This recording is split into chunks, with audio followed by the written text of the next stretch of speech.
Hello everyone, welcome to target for IQ. My self Ravindra Kumar. तो students, आज हम जनगणना यानी कि सेंसस से रिलेटेड कुछ इंपॉर्टेंट पॉइंट्स करेंगे, जिसमें आपके 30 इंपॉर्टेंट की पॉइंट्स होंगे जो जनगणना को ओवरऑल कवर करेंगे।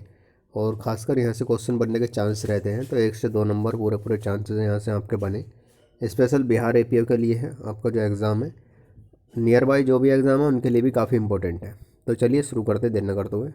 देखिएगा, ज़्यादा जो एक्सटेंड वीडियो होने का नहीं है, ठीक है।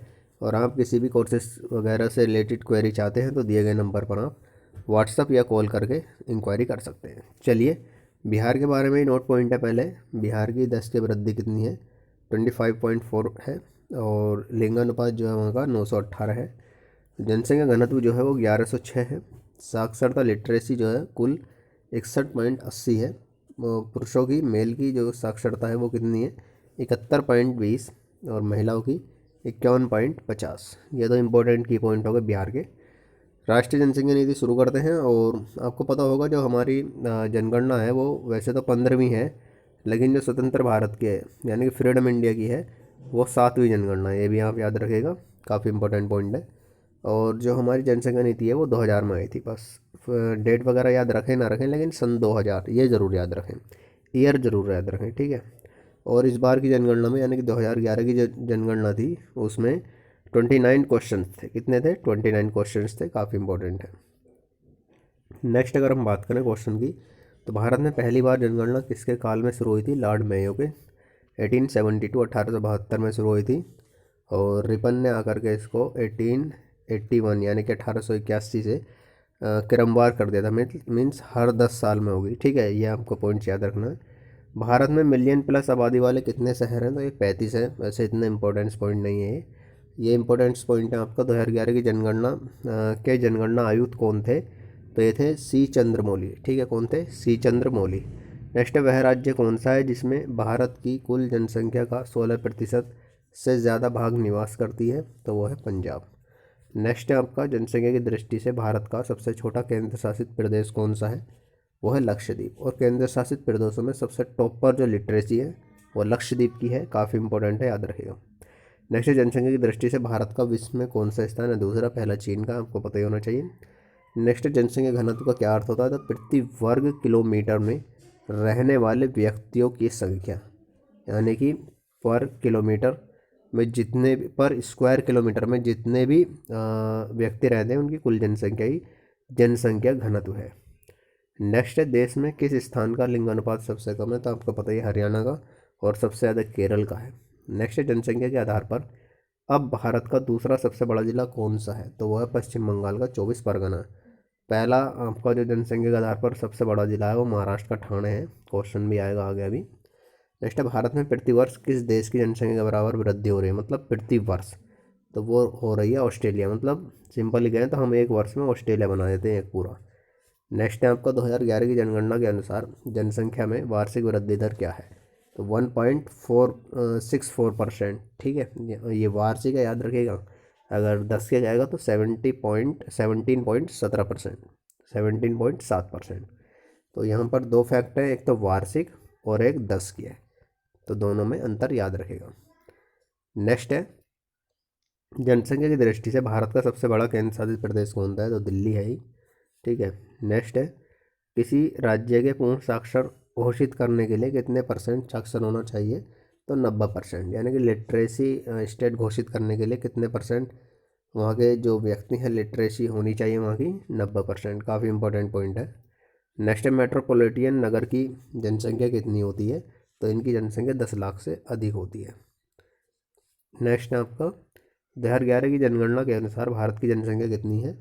तो 121.01 करोड़। नेक्स्ट है, 2011 की जनगणना के अनुसार जनसंख्या घनत्व कितना है ऑल ओवर इंडिया का? तो 382 पर स्क्वायर किलोमीटर, यानी कि 382 प्रति वर्ग किलोमीटर। नेक्स्ट है, 2011 की जनगणना के अनुसार पिछले 10 सालों में भारत की जनसंख्या में किस देश की कुल जनसंख्या के बराबर बढ़ोतरी हुई है? तो तो ब्राज़ील के बराबर हुई है, यानी कि 10 सालों में हम एक ब्राज़ील बना चुके हैं, और पर ईयर में तो ऑस्ट्रेलिया बना ही रहे हैं, ठीक है। Simple question. नेक्स्ट, 2011 की जनगणना के अनुसार लिंग अनुपात कितना है? तो आपको पता ही होगा, 1000 पर 943 ऑल ओवर इंडिया का। नेक्स्ट, देश का वर्तमान लिंग अनुपात किस वर्ष के बाद अब तक का सर्वाधिक लिंग अनुपात है? तो 1961 में बहुत कम लिंग अनुपात था, ये आपको याद रखना है। नेक्स्ट है, 10 वर्षों में भारत की जनसंख्या में कुल कितनी बढ़ोतरी हुई है? वैसे ऑफिशियली जो डाटा है वो 18.8 करोड़ है, ठीक है, लेकिन सिंपली करने के लिए 18 करोड़ लिख दिया गया है। और 10 के वृद्धि दर पूछेगा तो 17.7%। नेक्स्ट है, कुल जनसंख्या में अनुसूचित जनजातियों का उच्चतम अनुपात किस राज्य में है? तो वो है उत्तर प्रदेश, ठीक है। किस में है? नेक्स्ट क्वेश्चन है, भारत में जनगणना का शुभारंभ कब हुआ था? तो 1872 में हुआ था। और इस बार की जो जनगणना हुई है 2011 की, उसका जो विषय रहा है वो प्रगणक शिक्षिका रहा है, ये भी आप याद रखेगा। और हमारी जनसंख्या हमारा भविष्य है, ठीक है। नेक्स्ट है, भारत में जनसंख्या वृद्धि का मुख्य कारण क्या है? तो जन्म दर अधिक, मृत्यु दर कम, ये तो सिंपल ही है।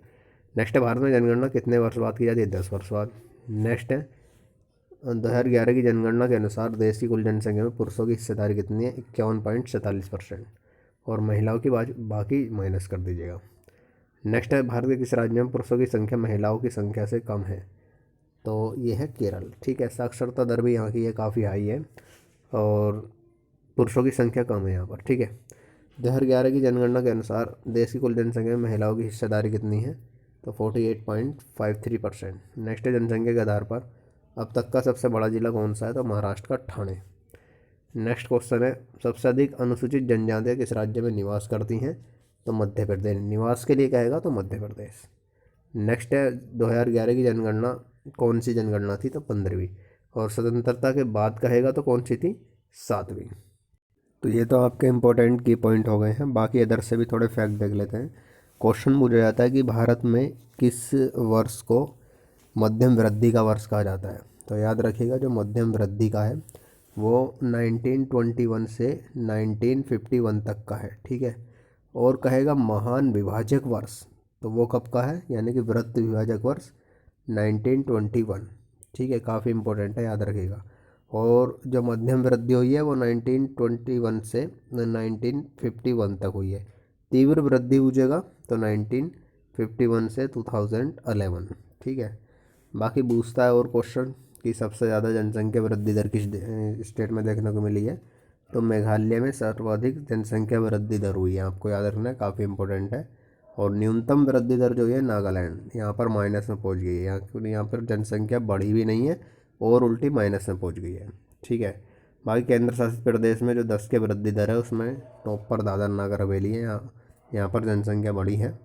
और न्यूनतम तो वो है लक्षद्वीप, यानी कि वो केंद्र शासित प्रदेश जो है ज़्यादा साक्षर है, इसलिए वहाँ की जनसंख्या बढ़ी भी नहीं है। लक्षद्वीप की सबसे ज़्यादा जो बढ़ी है वो दादर नगर हवेली की बढ़ी है।